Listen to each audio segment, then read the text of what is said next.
Hello, everybody. Welcome to the Real Sports Scope on this June 8th, Monday. Yes, got a big game on tonight, Game 3 of the NBA Finals.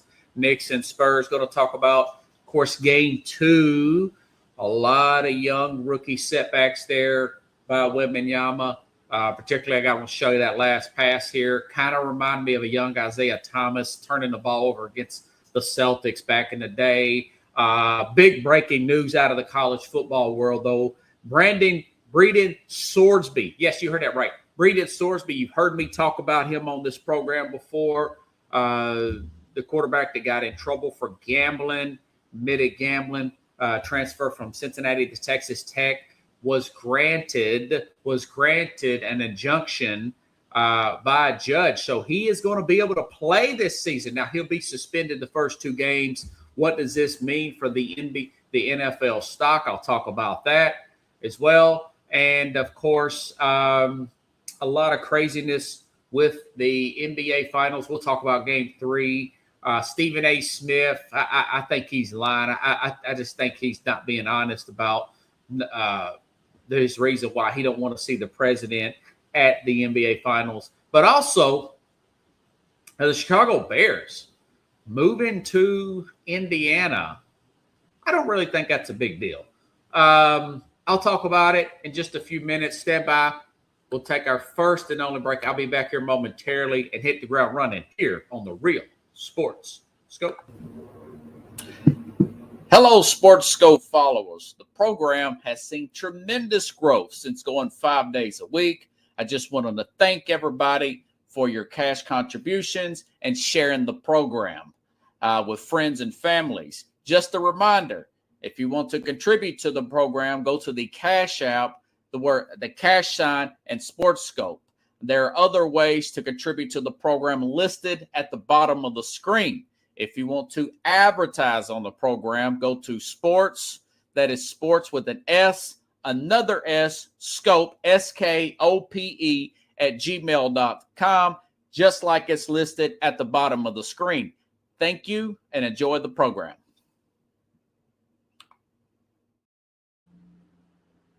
All righty, then I'm back here. I started to say live on all links. Eventually I will be, folks, but got to get things squared away. Had to record this Monday morning program. Okay, let's go back to Game 2, all right?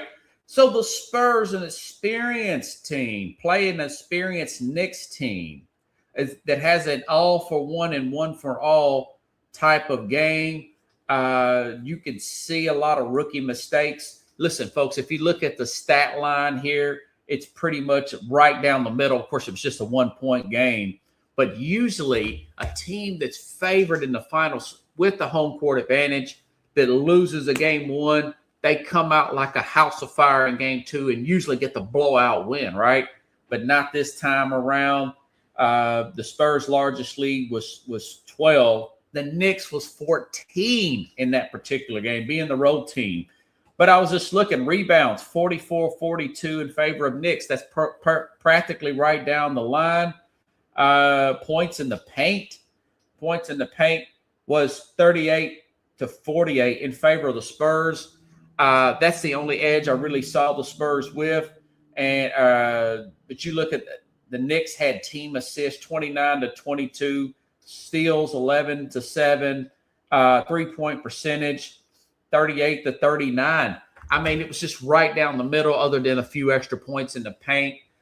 Knicks had a few more assists there, but in these games, in these crucial, tight, airtight playoff games, like they were back in the day, like this one particular, experience, poise, means a lot in the big moment. Watch this play here from a different angle where Victor Wembanyama bounced off the ball off Stephon Castle's head in a crucial time here down the stretch. And I'm sure you've seen it, but if you haven't, you're about to see it again.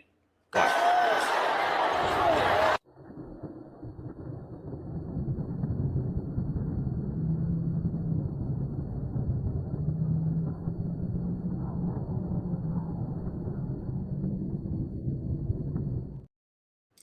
I mean, you made the eye contact. You should have thrown the ball right there. He was just in That is regular season motion in a playoff scenario situation.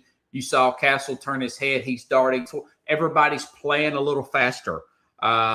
This is an intense situation. That's towards the end of the game here. And, of course, we saw what happened. He also missed the shot. By the way, the last shot there, you're anywhere from 7'3" to 7'5". I'll say conservatively 7'3.5". Practically the biggest guy in the NBA with the most skills. And I should have got that clip, but I didn't. Why are you taking a 10-foot jump shot there? Why aren't you trying to get the ball closer to the rim, a layup, a dunk, something to that matter? And it's probably, you take that 10 or 15-foot fade away. One of the biggest criticisms is that he is not being aggressive enough. Again, this guy's 22 years old. He's a leader on the team. Michael Jordan said you got to learn how to lose before you learn how to win. This reminds me a lot of the Shaquille O'Neal getting swept in the finals back in he's drafted in 92. I want to say the 94 final, 95, 95. Ironically, year 3, right? 95 finals against the Houston Rockets. 94, this Knicks team, the Knicks organization lost, right? So 95, the next year, lost to Shaq in a sweep. Very close games, though. A lot of rookie mistakes down the stretch there, not making free throws and whatnot, but by the team as well. But that it's a very similar situation. But that pass right there, that was a total brain cramp there. He was not quite in the moment there. Victor Wembanyama kind of reminded me of a big play by young Isaiah Thomas in the 80s when a skilled veteran Larry Bird makes a crucial play at the very end to essentially win that game and win that series in the Eastern Conference there in a highly contested Eastern Conference playoff. I think that was the Eastern Conference Finals, if I'm not mistaken, back in the 80s. When I want to say when the Celtics won one of their championships. But watch this steal by Bird, and look how complacent the pass is. And Zay would probably be the first to admit it. Hey, I was a little bit absent-minded. That was very nonchalant. Watch this play here. It's a series. It's about a 39-second clip here of an intense a young Isaiah Thomas making a similar mistake. Kind of remind me of this. Little throwback clip here I found off the TikTok app. Wow. Take it to the hoop. You can bet. He's going to try to draw a foul. It's blocked. And Seasting hit it off of a Detroit player. No. It is. Here's a disparity in the call. They're going to give the ball to Detroit. Bird steals it. Johnson. Layup. Boston. 1 second left.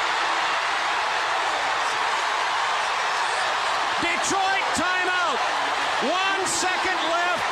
Bird steals it and gets it to Johnson at the buzzer. 1 second remaining. Oh, my.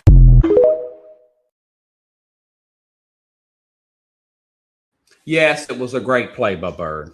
But if you watch this from another angle, I mean, that's a lazy pass there. That's a pickup game pass there. You could see the distance there from it's probably 8 to 10 feet. You don't throw a pass like that in a moment like that. He just wasn't thinking. He wouldn't think. The same thing with Wembanyama. You're not thinking. You're just still in the motion of the game. Wembanyama hasn't played this many minutes, so he's playing a lot of minutes, and maybe he's emotionally, physically drained.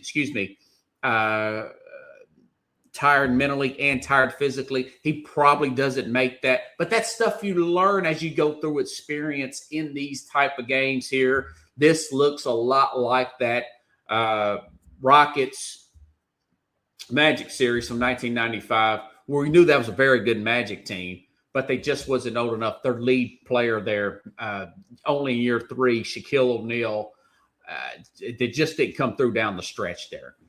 He could not hit free throws. Man, if he hits some free throws, maybe Shaq gets his 5th ring. Maybe Shaq does get his 5th ring there. But it doesn't happen. The Rockets go on and win. And I do think this Knicks team, although although they are they're slight favorites coming home to New York. They're 2.5-point favorites. Vegas, the odds makers, still see this Spurs team as being the more talented team. Although they're extremely young, they're down 0-2, they're on the road, and they've been getting beat. But they were beat by double digits by the Knicks. The Knicks come back from double digits multiple times. They did get the 1-point win in a desperate situation, and it's still just a Knicks plus minus 2.5, a 3-point favorite. You think it would be 7 or 8 points, something like that? No, that's the way they're seeing it. That would be motivation for the Knicks. But that just goes to show you how much respect that the odds makers have for this kind of talented San Antonio Spurs team, which I do expect, even with these aprons and the way the salary cap is set up now, to be extremely dominant from here on. And also, listen, as far as him getting beat up and run around, talking about Wembanyama, yes, I think I said from the beginning, this is a bad matchup for them between Mitchell Robertson and Karl Anthony Towns, playing the best defense of his career, and he's being the most aggressive, getting the ball to the rim. He's playing the best IQ level game of his career. These players have played together for a while. I mean, you've got 3 Villanova players on this team here, okay? Between Brunson and company with Hart and everybody. They've played together for 10 years going back to Villanova here. So you got an experienced team, you've got a hungry team, you got a smart team, and if they played each other, say 3 years from now, this could be a sweep the other way, right? This could be a sweep the other way in favor of the San Antonio Spurs. I do expect them to play well tonight. I think Wembanyama will have 30 or more points tonight. But I do think the Knicks, like they always do, they'll get off to an early run. They'll get off to an early lead. The Spurs will settle down, and then the Knicks will win in the end, probably by double digits, about 10 points or so. Okay? All right. Another part of this story. This is going to be total mayhem. By the way, shout out again. Appreciate all my Uber riders here, my rideshare people. I had some more Knicks fans. What was it, yesterday morning? Yesterday morning, I was doing some ride share, and thank you for the tip, Knicks fans here. I appreciate that. Guys wearing the jerseys, even here in the Nashville area. I'm watching guys. There was a big CMA Fest this weekend. Guys with gray hair walking around with Knicks jerseys on. So it's a big buzz around them. It's a big buzz around the stadium. They've had these watch parties here. That's going to get canceled. A lot of that's reported because of the president, who is a New York City native. President Trump is a New York City native. James Dolan, the owner of the team, invited the president to come to the game. I used to live in New York City, lived there several years ago. When the UN's in town, the people are used to big events. They're used to traffic blockage because of when you've got the president in town, you've got the UN, United Nations people in town. It's a really bad traffic event there. They have use. That's why you have all those subway systems. The best. It ain't the cleanest, but probably the best mass transit system in the United States. They've had the draft there for years and years and years. They've actually had Super Bowl wasn't actually in New York City. It was technically played in New Jersey, but a lot of people stayed in New York City for the Super Bowl. The president going to the game. Yes, it's the first time president's ever gone to the finals and everything. But the guy's a fan there. I don't see any problem with it. The people that just do not like this president, I get it. I always look for other reasons, like a Stephen A. Smith who likes to play up both sides just so he can get clicks. So I do agree with him on some things, but hey, I do think he likes to get clicks, and he likes to keep his side that hates the president or whatever. He likes to keep him satisfied. So he comes up with this take here, and I've got this soundbite. I did have a video clip but it wasn't good enough. I have a better soundbite that I'm going to play that he said today on his show because the president says it's going to come. It's going to be pandemonium tonight. But by the way, as far as the watch party is concerned, there's going to be another watch party. It won't be directly at the stadium. I want to say it's a Brooklyn Park or something like that. It's going to be 5,000 people allowed, first come, first serve. The city's prepared for it. I've seen the extra police move in and everything and set this up. But here is Stephen A. Smith. I guess this is on his show today here. And talking about this on ESPN on First Take, I want to say. Here's his take on the president coming to the game tonight. This is strictly a basketball segment. This president has no business showing up in New York City. I am dead serious. It is selfish. It is narcissistic. It is ridiculous that he is coming to this game. I would say the same thing if it were Obama, George W., Clinton. I don't give a damn. We went back to Reagan. This is not a football stadium in some space in Texas where you got a whole bunch of outlays and all of this. This is the Garden. This is Midtown Manhattan. You have any idea what the congestion is going to be like in New York City here? I get off my radio to street. Yeah, he's full of crap there. My comparison would be, say, if Obama was the president during Obama, who's a senator of Illinois, if he was the president during, say during Bill Clinton's years, which is 92 to 96, right? And Michael Jordan during that era when they were winning championships, you think he would say that? No, I think, hey, man, the guy's showing love to his home state, the hometown team. Even though he wasn't technically born there, I want to say he grew up in the Chicagoland area. I know he's born in like Hawaii or something. But the point is, I don't think that's the take. He knows that city, and I've lived there, he knows that city can handle these sort of things. He just likes it, and he throws in the narcissist comment just so he could take a shot at the president. And my thing is, listen, even if it's somebody I don't like, we've got to get out of this just because somebody you don't like, a president or a politician or something's at the game. What do you got to turn it into something sour? Say, okay, they're at the game, so be it. I don't care for this individual or whatnot, so be it. But you know what? This is about the players, okay? This is about the city coming together and causing great harmony and joy for the city. I was here in Tennessee, in Nashville, and I tell people this all the time. As the Titans are preparing to build a new dome, and they're going to do away with the old stadium. They asked me about the new stadium, the new dome, and do away with the old stadium. They asked me about the old stadium. I said, listen, I went to the first regular season game in that stadium in September 1999. There was a sense of great joy in that stadium. Okay, the city's coming together. It was a buzz around town. Even though New York's a much bigger city, it's always been a buzz about that team. Even when they were going through their hard times, but they had some good times. They got close. They fought their butts off against the great Jordan teams, and they couldn't quite get over the hump. And then they come up short against the Rockets.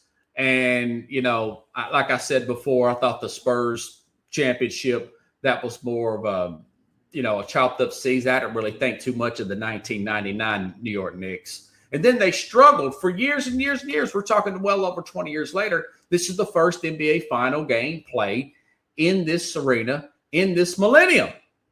Okay?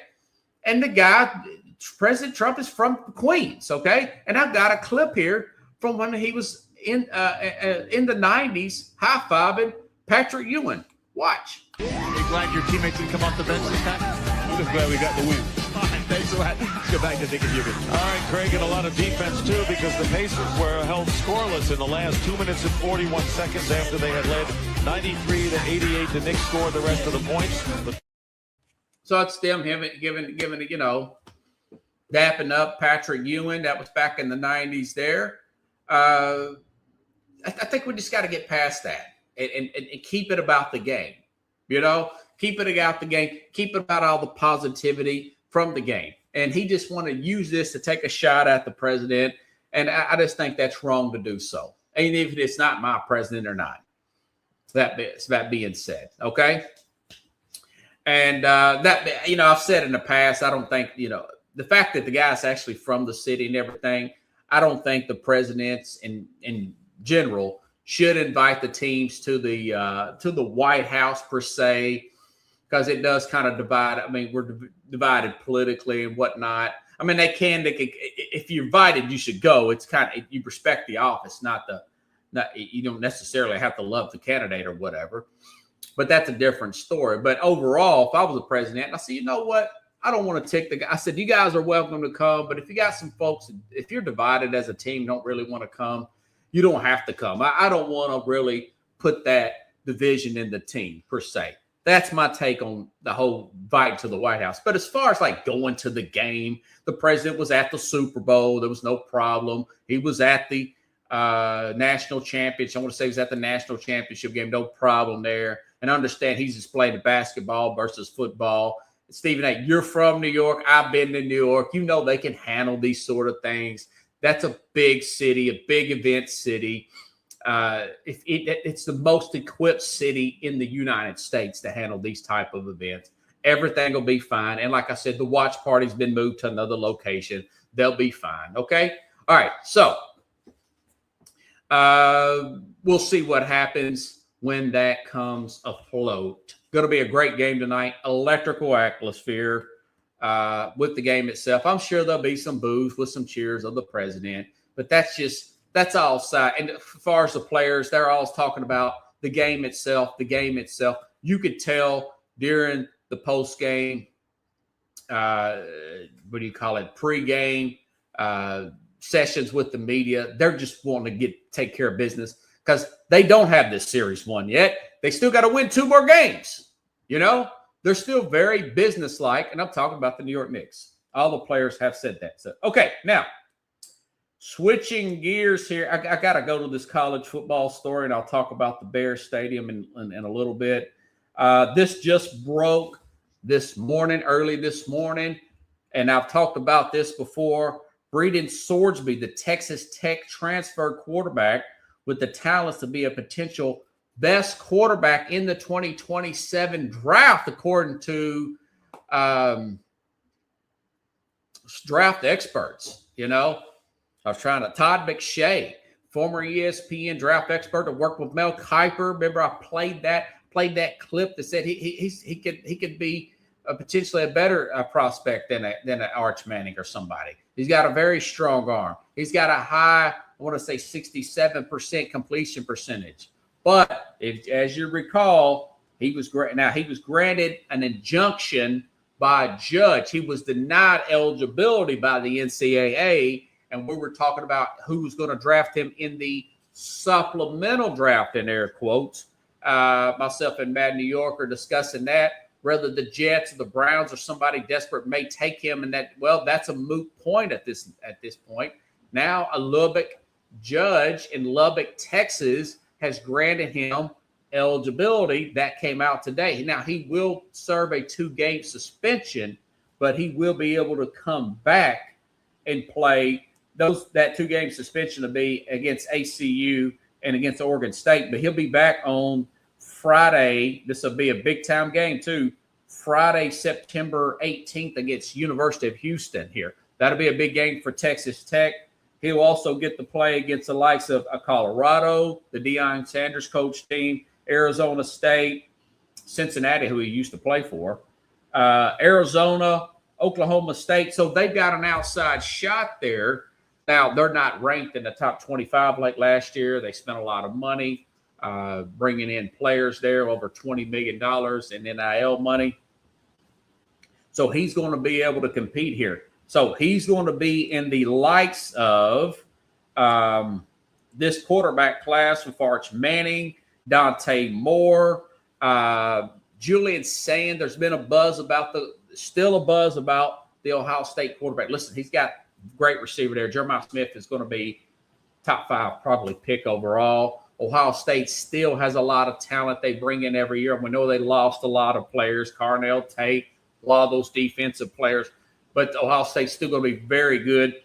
They're going to be in the top 5 coming in preseason, likely, and the rankings ain't came out. But you got Julian Sand, Arch Manning, and of course Dante Moore, a lot projected to be possibly the second quarterback taken in this particular draft, the Oregon quarterback here, which he can improve his stock, getting another year of starting. And some think that maybe they can win the national championship. You throw in a C.J. Carr from Notre Dame. Some are predicting him in the national. So that is 1, 2, 3, 4 with Sorsby. That's 5 quarterbacks there that could possibly be first-round picks. This particular class is looking to be way better. I know we said this about last year, but talent-wise, this doesn't feel as close. I think Arch is probably, if you look the way Arch played at the end of last season, the momentum he was getting, he looks like a guy that could potentially win the Heisman and really look like an NFL caliber prospect this year. They've got this, I think his last name is Coleman, the big time receiver, transfer from Auburn, this transfer in there with Arch Manning there. Arch has got the feel and the speed of the game now, playing in big game situations. Like I said, got better towards the end of the season last year. So I expect a lot out of him, but Sorsby going back to Texas Tech, that's huge. So that really puts and looks at this is huge for teams who have first-round picks and multiple first, like Cleveland Browns, getting that extra first-round pick for the Rams. That pushes all that talent. If this goes as projected, which I think it will, I think we could have like a 24 draft like we had a few years ago. We've had quite a few, 4 or 5 guys go in the first round. It pushes all that talent, non-quarterback talent, down in the draft. You get a Cleveland Browns with 2 multiple first-round picks. That helps their case. Now, maybe they use them to move up. You never know where they're picking. But it helps that second. Listen, the Patriots did not trade the Eagles their 2027 first-round pick for A.J. Brown. They traded their 28 for it because this is supposed to be a very rich particular draft coming up, and it's going to be rich, that much more rich with quarterbacks and a Sorsby who can get his stock up. He was suspected to be maybe a second-round pick. Some possibly thought a first round in the supplemental draft. But now he's got a chance to get his stock up and put this gambling stuff. Remember, he admitted to the gambling, betting on games. That's why he got suspended in the first place. He could put this stuff behind him, and now you're looking at a guy that could be a big help for some organizations, say in Arizona, somebody like that, per se. This is going to be very fascinating to see. The other aspect of it, hey, the NCAA loses again. Trinidad Chambliss, local judge, bam, slaps down the NCAA on the ruling and eligibility. Now I'm wondering, well, why did Tennessee do a better job of shopping judges for Joey Aguilar here in the state of Tennessee? Remember, he got denied by a judge, and he had to go in the supplemental draft. Now he's on the roster there as of right now with the Jacksonville Jaguars competing for a backup spot there behind Trevor Lawrence. So big story there. It means a lot for the college football season, and it just that much more hype and build up coming up to next April, which will be here before you know it. Okay. All right, going back to the NFL, had a lot shout out to my Bears fans who've been Uber riders here, my Chicago natives that have been here in Nashville for the CMA Fest, especially the ones who tipped. Did not forget to tip. For me, providing good conversation and a good clean ride where you use my chargers and you use my mints and do tip. But some that don't tip is kind of annoying. Okay, so the situation is now, and I was looking at, and normally I take the side of the city and the state on this sort of thing, but basically this is what the Bears asked the city of Chicago to do in order to build this new stadium, okay? Bears asked the state of Illinois, this is from Google AI, which is 6 different sources cited here, for $855 million in public funding for essential local infrastructure, such as roads, utilities, commuter rail improvements, and long-term property tax freezes to secure private financing for a privately built stadium. So they're going to fund the stadium. They're just asking you for a little bit of tax help and to help out with, infrastructures around the stadium. I mean, commuter rail, utilities and stuff like that. I don't think that's asking too much, but you're looking at Illinois, a state with a massive debt. I mean, I was looking at their situation here because I'm just curious about this sort of thing. They are in an insane amount of debt. They have a debt, and I thought I screenshotted their stuff, but I didn't. I got caught up in this other story here. But basically, the Bears said the state of Illinois said they couldn't afford it. So they voted it down. But Indiana, who has a surplus, so they're not in debt. The state of Indiana has a surplus. They offered $1 billion of taxpayers-backed incentives and infrastructure funding to build a new dome stadium in Hammond, Illinois, which is, I thought it was 30 miles from. It's 30 miles from the new site that the Bears had the Bears had in mind to put the Illinois property in Arlington or whatever. I'm not that familiar with Illinois and whatnot, but it's actually 15 to 17 miles south of Soldier Field. I mean, in that extra 20-minute ride, which you're going to have much more room to tailgate after looking into this thing in the area of Indiana. You think about this stuff happens all the time with the states and the cities that are listed as a team name, and the governor of Indiana said, listen, we're going to stay with the Bears. We're not going to change the name. It's still going to be called probably the Chicago Bears, for that matter. The New York Jets and Giants play in East Rutherford, New Jersey, okay, due to room situation. The San Francisco 49ers play in Santa Clara, California, okay? The Chiefs are discussing same situation, similar situation of playing in the state of Kansas and not the state of Missouri, okay? You get a better deal on the property. You have more fun. You have more flexibility from the local government.